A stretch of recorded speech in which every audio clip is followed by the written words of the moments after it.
మీకు రావాల్సిన సినిమానో మీరు హీరోయిన్గా చేయాల్సినటువంటి ఆ ప్రాజెక్టు మిస్ అయిపోయింది, ఇంక వేరే వాళ్ళు చేశారనుకున్నప్పుడు ఆ తర్వాత ఫిల్మ్ రిలీజ్ అయిపోయిన తర్వాత పేరు విపరీతమైన పేరు ఫేమ్ అనేది ఇవన్నీ వచ్చిన తర్వాత ఎప్పుడైనా వాళ్ళని కలిసినప్పుడు అలా మాట్లాడుకోవడంలో ఎప్పుడైనా తెలిసిందంటే దివ్యవాణి చేయాల్సిన క్యారెక్టర్ మీరు చేశారు అనేది ఎందుకు ఇంటరాక్షన్లో తెలియదండి? వచ్చిందా మీతో ఎవరైనా చెప్పారు? ఆమెని నేను ఇది మన చాలా గేమ్ షోస్లో చేసాము. ఒకసారి మేమిద్దరం ఫ్లైట్లో వస్తా చాలాసేపు మాట్లాడుకున్నాం. అప్పుడు మిస్టర్ పెళ్ళాం మీరు చేయాల్సింది నేను చేశానని వచ్చినప్పుడు బాపు గారు పెళ్లి పుస్తకం సినిమా అమ్మాయికి అప్పట్లో డీవీడీలు డెక్కులు ఉన్నాయి 100 సార్లు చూపించారట ఇలానే కావాలని. తర్వాత నేను రాధా గోపాలం చేశాను. రాధా గోపాలం స్నేహగా చెప్పింది, ஐயோ பாப்பு சார் அந்த படம் போட்டுட்டு காட்டிட்டே இருந்தாங்க, இப்படிதான் வேணும் இப்படிதான் வேணும் కన్ను ఎలా ఎవ్వడో అழகா இருக்கு உங்களுது అని చెప్పని స్నేహ మాట్లాడింది. సో అట్లా పోయింది అన్నప్పుడు నాకైతే నేను పెద్దగా ఎప్పుడు బాధ అనిపించలేదండి నాకు. ఎందుకంటే నా తప్పు ఉండో నా కారణం ఉండో నేను మిస్ అయితే నేను బాధపడాల్సి ఉండేదేమో. అది లేనప్పుడు ఎందుకో నాకు ఎప్పుడు అలానే ఆమె ఈవివి సత్యనారాయణ గారు, తెనాలైన మన పద్మక గారి వాళ్ళ నాన్నగారు ప్రొడ్యూసర్ దానికి సుభాష్ గారు అడ్వాన్స్ కూడా ఇచ్చారు మాకు. ఆ సినిమా తర్వాత ఊహా గారు చేశారు. చూసాను సినిమా, మంచి క్యారెక్టర్, మనం కూడా చేస్తే బాగుండేదేమో, నా జీవితానికి ఇంకొంచెం ఒక మెట్టు మంచి సినిమాలు రేపు మనం చేసామన్నప్పుడు ఇంకొక మైలురాయిగా ఉండేదేమో కదా అనిపించేదే. కానీ బాధ అయితే పెద్ద నేను ఎప్పుడు బాధపడలేదండి. మరి నేను చెప్పాను కదా ఫస్ట్ నా స్వభావం అది. ఇప్పుడు ఈ మలయాళ ఫిల్మ్ ఇండస్ట్రీకి సంబంధించి ఇంత వచ్చిన తర్వాత మెల్లిగా బెంగాల్ నుంచి ఒకరు, అక్కడి నుంచి ఒకరు, ఇక్కడ నుంచి ఒకరు మాట్లాడుతున్నారు. ఇప్పుడు అక్కడ ఉన్నటువంటి మాలాగా ఇక్కడ అక్కడ అమ్మ అసోసియేషన్ మెంబర్స్ అందరూ ఇంక్లూడింగ్ ప్రెసిడెంట్ మోహన్ లాల్ దాన్ని రిజైన్ చేశారు. ఒక ప్రొటెస్ట్ లాగా రిజైన్ చేశారు తప్ప నిజంగా ఒక సమస్య ఉంది, సంఘీభావం ప్రకటిద్దాం, ఎవరైతే బాధితులు ఉన్నారో ఎవరైతే కంప్లైంట్లు చేశారో వాళ్ళకి సంఘీభావంగా ఎందుకు రాలేకపోతున్నారు అక్కడ ఉన్నటువంటి హీరోలు కావచ్చు, ఆ స్టార్డమ్ సూపర్ స్టార్ ఉన్న వాళ్ళు రాలేకపోతున్నారు అని అంటే అది మన అదృష్టం అనుకోవాలి, మన దౌర్భాగ్యం అనుకోవాలి, ఆడదానికి ఉన్న అదృష్టం అనుకోవాలి. అసలు మగవాడే మోరల్ వాల్యూస్ ఆడదానికి ఇవ్వాలి అనే మనస్తత్వం కలిగి ఉంటే కథ ఇంత దూరం రాదు కదండి. మనం బ్రతిమలాడే ఎక్కడ చేయించుకుంటే వాళ్ళ బాధ్యత అనుకోవాలి. నిజంగా మనసులో పెయిన్ ఉన్నప్పుడు, ఈరోజు కలకత్తాలో ఒక డాక్టర్కి సంఘటన జరిగిందంటే అది ఘోరాతి ఘోరం, బాధాకరం. ఆ అమ్మాయి పడిన ఆ నరకము ఆ తల్లిదండ్రులకి ఎంత వేదనో, మనం తల్లిదండ్రులు కాకపోయినా తోబుట్టులు కాకపోయినా మనకి అంత వేదన. కాసేపు 2 రోజులు 3 రోజులు ఆ న్యూస్లో చూపించే దానిని బట్టి అట్రాక్ట్ అవుతున్నాం, చూస్తున్నాం, మర్చిపోతున్నాం. 24 గంటల్లో అటువంటి అభాగ్యులు ఎంతోమంది నలుగుతున్నారు. Not only industry. వాళ్ళకి రాలేదు అంటే మనం తలుపులు కొట్టి వెళ్ళి బాబు రండి మాకు సంఘీభావం తెలపండి అని అనలేం కదండి. వాళ్ళుగా ముందుకు వచ్చినప్పుడు వాళ్ళ మర్యాదను నిలబెట్టుకున్న వాళ్ళు అవుతారు, ఆడదానిని గౌరవించిన వాళ్ళు అవుతారు, ఒక మోరల్ సపోర్టు ఇంకా మనకు దొరికి అటువంటి ప్రాబ్లమ్స్ ముందు రాకుండా ఉండటానికి చూసుకున్న వాళ్ళు అవుతాం. ఇక అది వాళ్ళ సంస్కారానికి వాళ్ళ విజ్ఞతకి మనం వదిలిపెట్టడమే. కానీ చేసే పోరాటం చేస్తూనే ఉండాలి. ఎవరు ఉన్నా చేయాలి, ఎవరు లేకపోయినా చేసినప్పుడే దాని సక్సెస్ని మనం తీసుకురావాలి. భయపడాలండి. ఆడదాన్ని పెళ్ళామైనా సరే తప్పు లేకుండా నువ్వు ఒక మాట మాట్లాడాలంటే మగవాడు భయపడాలి. అటువంటి చట్టాలు రావాలి, అటువంటి ఇమీడియట్ యాక్షన్స్ రావాలి. దుబాయ్లో ఈరోజు ఎందుకంటే ఆడదాన్ని ఒక మాట అనాలంటే భయపడతారు. సిన్సియర్గా ఉండే ఆడవాళ్ళని, 2వ కేటగిరీ ఆడవాళ్ళు కూడా మనం చూస్తున్నాం. ఎక్కడో వాళ్ళు చెప్తున్నాను కదా, 100కి ఒక 10 మంది అటువంటి వాళ్ళు ఉంటారు. ఇట్లాంటివి జరుగుతున్నప్పుడు రావాలి, డెఫినెట్గా మార్పు అనేది రావాలి. ప్రయత్నం చేస్తూనే ఉండాలి.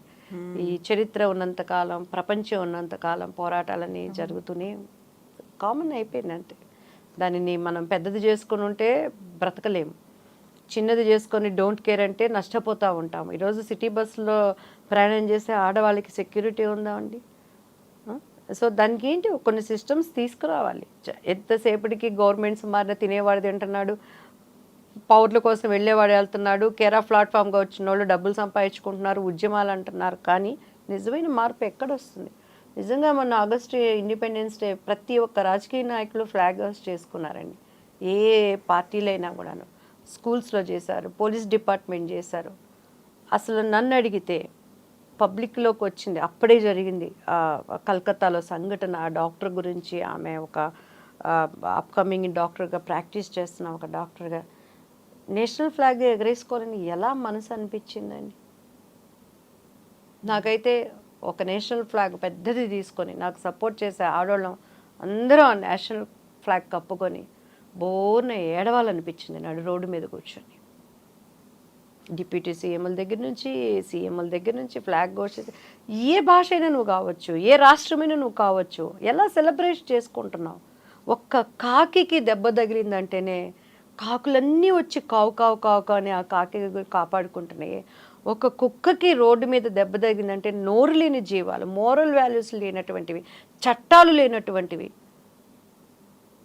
చీపో అని మనం విధులిచ్చడం కూడా వచ్చి అన్నది కుక్కలన్నీ చేరి ఆ కుక్కను కాపాడుకుంటున్నాయి. అంటే ఒక రాష్ట్రంలో ఒక బిడ్డకు జరిగిందంటే ఈరోజు మణిపూర్లో ఆడవాళ్లకు జరిగినటువంటి దుస్సంఘటనలు ఎందుకు గవర్నమెంట్స్ బయటికి తీసుకురావట్లేదు? వైనాడులో పడిపోయింది కదా ప్రకృతి, మొత్తం క్షణాలను నాశనం అయిపోయింది కదా, ఊర్లు కొట్టుకుపోయినాయి కదా, కనుమరుగయ్యాయి. ఏంటి మనిషి బ్రతుకేంటి, మనిషి ఎంతవరకు అనేటువంటి జ్ఞానాన్ని నశింపజేసేటువంటి సంఘటనలు జరుగుతున్నప్పుడు కనీసం ఒక 10 మంది ఆడవాళ్ళని ఇప్పుడు మా లాంటి వాళ్ళు బయటికి రావాలంటే ఒక సపోర్ట్ లేకుండా రాలేకపోతున్నారు. కానీ మనసు ఏడుస్తూ ఉంటుంది. అన్నీ ఉన్నవాళ్ళు ఒక సీఎం కూతుళ్ళు ఉన్నారు, పిఎం కూతుళ్ళు ఉన్నారు, చక్కగా వాళ్ళతో వచ్చి సెల్యూట్ చేసి నేషనల్ ఫ్లాగ్ ఎగరేస్తున్నారు. కానీ నీకు మనసులో కొద్దిగా కూడా బాధ లేదా? అరే పక్క రాష్ట్రంలో ఏ తల్లి కన్న బిడ్డో అంత ఘోరాతి ఘోరంగా ఒక 10 ముఖ్యమంత్రులు ఒక్కటైనప్పుడు ఆ స్టేట్లో జరిగింది న్యాయం బయటికి రాదా? ఒక మామూలు ఒక బ్యాడ్ నేమ్ ఉన్నటువంటి డిపార్ట్మెంట్లో ఉన్నటువంటి ఒక వ్యక్తి కథలుగా చెప్తున్నారు. అమ్మాయికి కొన్ని నిజాలు తెలిసినాయని, డ్రగ్స్ జరుగుతుందని, బాడీ పార్ట్స్ అక్కడ పోతున్నాయని. ఏం జరిగిందో ఇంతవరకు తీసుకురాలేకపోయే దుస్థితిలో మన భారతదేశం ఉన్నది అంటే నెట్టిపోవాలి. ఏం చేయాలి మనం? Exactly, so true. ఇప్పుడు ఫిల్మ్ ఇండస్ట్రీకి సంబంధించి చూస్తే కాస్టింగ్ కావచ్చు, మీటూ మూమెంట్ అనుకున్నప్పుడు ఓన్లీ మా ఫిల్మ్ ఇండస్ట్రీ మీద ఎందుకు పడుతున్నారు, మీడియా ఎందుకు ఇంత హైలైట్ చేస్తుంది, వేరే డిపార్ట్మెంట్లో లేవా, లేకుంటే ఆ ఫీల్డ్లో లేదా, ఈ ఇండస్ట్రీలో లేదా, ఇవన్నీ మాట్లాడుతున్నారు కదా. ప్రతి చోట ఉన్నాయి, ఇక్కడ ఉన్నాయి, యాక్సెప్ట్ చేయండి. ఒక జర్నలిస్ట్కి సేఫ్టీ ఉందా ఆడదంటే? స్కూల్కి వెళ్ళే పిల్లకి సేఫ్టీ ఉందా? సినిమా ఇండస్ట్రీ, నేను ఫస్ట్ నుంచి అదే చెప్తానండి, దీనిని మాత్రం ఎందుకు భూతద్దంలో పెడతారు? సినిమా వాళ్ళంటే చెడిపోయిన వాళ్ళు, సినిమా వాళ్ళంటే పాడైపోయిన వాళ్ళు, సినిమా అంటే ఎందుకు పనికిరాని వాళ్ళు, సినిమా అంటే బరితెగించేవాళ్ళు. నీకు మొగుడు 33 సంపాదించి కుటుంబంలో పెడుతున్నా, మొగుడు బయటికి వెళ్ళగానే బ్యాడ్ వేలో ఉన్న ఆడవాళ్ళు లేరా అండి? పైరుకు ప్రతివతల్లాగా ప్రవర్తిస్తూ బయటికి వెళ్ళే కేటగిరీ ఆడవాళ్ళు లేరా అండి? ఇంకా సినిమా వాళ్ళు నీతి నియమాలతో ఉంటారు, సినిమా వాళ్ళు నీతి నియమాలతో ఉంటారు. ఇండస్ట్రీ ఉందనో మన పేరు 10 మందికి తెలిసిందనో, అఫ్కోర్స్ ఒక్కొక్కసారి నలిగిన పరిస్థితుల్లో ఉన్నప్పుడు వాళ్ళు తెలియకుండానే ఒక ప్రేమ అభిమానానికి ఎక్కడో ఒకళ్ళు బానిసలు అవుతారు. దానిని కూడా భూతత్వంలో పెట్టి చూపించి చిత్ర కథనాలుగా ఈరోజు నవే డేస్ అండి అసలు ఎవరిని నమ్మటానికి లేదు. నేను మా పిల్లలకి అదే చెప్తాను. అఫ్కోర్స్ వాళ్ళు నాకన్నా కూడా 1000 టైమ్స్ ఒక్కొక్కసారి మా బాబు నాకు నాన్న, మా పాపని నాకు అమ్మ అనుకుంటాను. మమ్మీ నువ్వు ఇంకా అందరినీ నమ్ముతావు మమ్మీ, నీకు ఇంకా బయట ప్రపంచం తెలియదు మమ్మీ, చాలా నాకు వాళ్ళు సెక్యూర్డ్గా చెప్తా ఉంటారండి.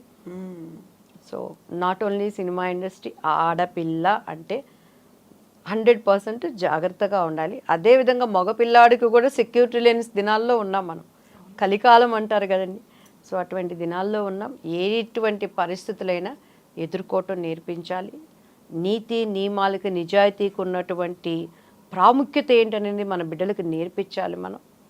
అండ్ వాటితో పాటు మనం అటువంటి కట్టుదిట్టాలు ఉన్నప్పుడు మనకి తెలియకుండానే మనకి పేరు ప్రతిష్టలు ఎట్లా వస్తాయి అనేది కూడా మన బిడ్డలకు మనం నేర్పించాలి.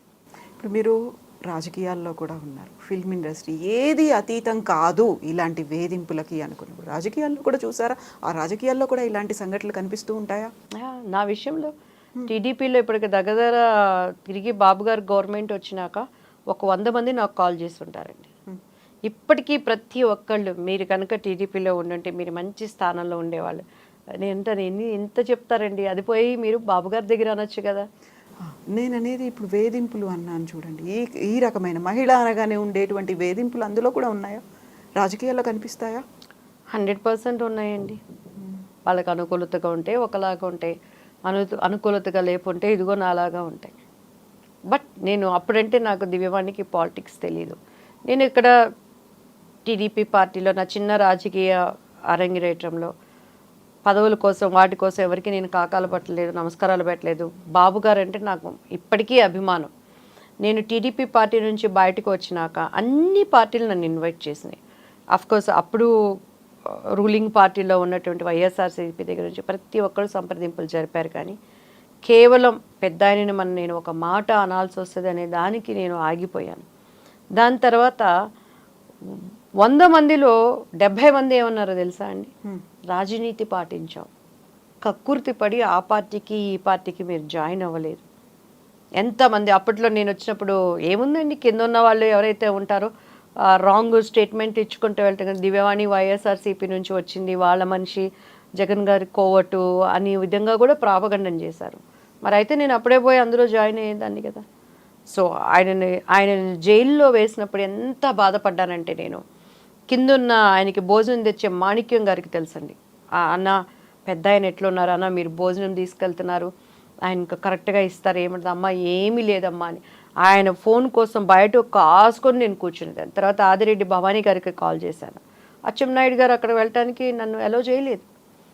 కొన్ని ప్రోటోకాల్స్ ఉంటాయి. కనీసం ప్రెస్ వాళ్ళందరూ అన్నారు ఆయన గురించి, నేను అక్కడ వాకబ్ మీకేంటమ్మా వచ్చి, మీరు ఇంటి బిడ్డ లాంటి వాళ్ళు టీడీపీకి మీరు వచ్చి పలకరించవచ్చమ్మా అని చెప్పాను. సో కొద్దిగా వ్యతిరేకతన్నా కూడా మేము వెళ్ళాలి. మళ్ళీ ఎవరైతే మమ్మల్ని ఇబ్బంది పెట్టారో వాళ్ళనే మాట్లాడాలి, వాళ్ళనే అపాయింట్మెంట్లు అడగాలి. కాకపోతే మొన్న రామోజీరావు గారు చనిపోయినప్పుడు అనుకోకుండా బాబు గారిని అక్కడ చూశానండి. శైలజ గారితో మాట్లాడి నన్ను చూసి గబక్కన అలా అన్నారు, నమస్తే సార్ అన్నాను. ఆయన కళ్ళల్లో ఆ ప్రేమ అభిమానాన్ని నేను చూశాను. మ్యామ్తో మాట్లాడాను. సో ఫీల్ దట్ హ్యాపీ అని 100%. అందరూ నా కోసం లేడీస్ అడిగిన వాళ్ళే ఉన్నారు. ఆమె అంత కష్టపడుతుంది, అంత పనిచేస్తుంది. పాలిటిక్స్ మాకు తెలియదు, నేర్చుకొని మేము పనిచేసాం అక్కడ. వేధింపులు అనేవి ఇక్కడ కూడా ఉంటాయి. మహిళ అంటే ఒక చిన్న చూపు చూడడం అనేదో, లేకుంటే పక్కన పెట్టడం అనేదో రాజకీయాల్లో కూడా 100% ఉంటాయండి. మీరు ఏ పార్టీ అయినా తీసుకోండి, మహిళలకి ఎంతవరకు స్థానం ఉంటుందండి? ఒక స్టేజ్ని మీరు తీసుకోండి, మీటింగ్స్ జరిగేటప్పుడు కానీ ఎక్కడ కానీ ఎంత టాలెంట్ ఉందన్నా, ఎక్కడో రేణుకా చౌదరి గారు లాంటి వాళ్ళు, లేకపోతే ఇంకా వాయిస్ ఉందని వినిపించగలిగిన వాళ్ళు నెట్టుకొని వాళ్ళకంటే ఒక క్యాడర్ పెట్టుకొని మనీ ఉండి అన్నీ ఉంటేనే వెళ్ళగలుగుతున్నారు. కానీ ఇప్పటికీ ఏ స్టేజ్ చూసుకోండి, వాళ్ళకన్నా ఎక్కువ మాట్లాడే ఆడవాళ్ళు లేరా? ఎదగనివ్వరు. ఎవరు చేస్తున్నారా పని? మగవాళ్ళు చేస్తారా, మహిళలే చేస్తున్నారా? ఒక్కొక్క చోట ఒక్కొక్క డిఫరెంట్ అండి. ఒక్కొక్క చోట ఇప్పుడు ఒక స్త్రీ పైకి ఎదుగుతుంది అంటే వాళ్ళ అన్ని అంగుల ఆ పవర్ కోసం దేనికైనా దిగజారే క్యారెక్టర్స్ కొంతమంది ఉంటారు. కొంతమంది అయ్యో మేలు ఈగో ఎక్కడైనా కుటుంబాల్లోనే ఉంటుంది, ఆడవాళ్ళు మీరు తగ్గి ఉండాలి అనే విధంగా. నేనేమంటానంటే ఎదిగే వాళ్ళని ఎదగనివ్వాలి, స్త్రీలైనా పురుషులు. మొన్న ఆడదానివే శత్రువు. ఇప్పుడు ఆమె స్మిత ఐఏఎస్ ఉన్నారు కదా, సబర్వాల్ ఉన్నారు. ఆమె మాట్లాడింది అసలు ఎంత బాధాకరం అనిపించిందండి ఆడవాళ్ళకి. కానీ దివ్యాంగులకి మానసికంగా బాధపడే ఎంత ఒక ఆమెకున్న స్థానంలో ఆమె అసలు కామెంట్ చేయదగున. అలానే పోయి అందరూ ఆడవాళ్ళు అలానే మనం చెప్పలేముగా. గవర్నమెంట్స్ కూడా కొంతమంది మాట్లాడినంత వరకు మాట్లాడారు, టేక్ ఇట్ ఈజీ అయిపోయింది. కానీ ఆ పెయిన్ అనుభవించే వాళ్ళకి, ఈరోజు కారులో వెళ్తున్నాం, ఇవాళ మార్నింగ్ చూసాం,